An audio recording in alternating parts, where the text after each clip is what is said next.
వాస్తవానికి స్త్రీ అన్నింటినీ సహించగలిగిన శక్తి. WCM ఇలాంటి అభిప్రాయాలు కలిగి ఉంది.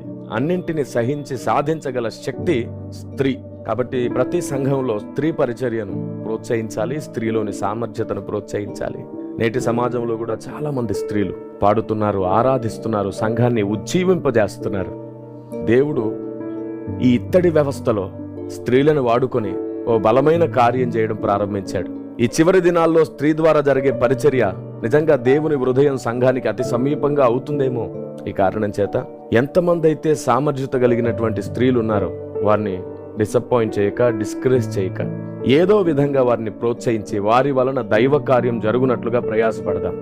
మరి ఎంతమంది వీడియోస్ చూస్తున్నారో అక్కలు, చెల్లెళ్ళు, మీలో ఉన్న సామర్థ్యతను కూడా మీరు పురికొల్పుకోండి. దేవుని సన్నిధిలో ప్రతిరోజు మోకరించండి. సోషల్ మీడియాలో ఎక్కువ సమయం గడిపి టైం పాస్ చేస్తూ దేవుడు మీకిచ్చిన వ్యక్తిత్వాన్ని పాడు చేసుకోకండి. మీ వ్యక్తిత్వాన్ని తాకట్టు పెట్టుకోకండి.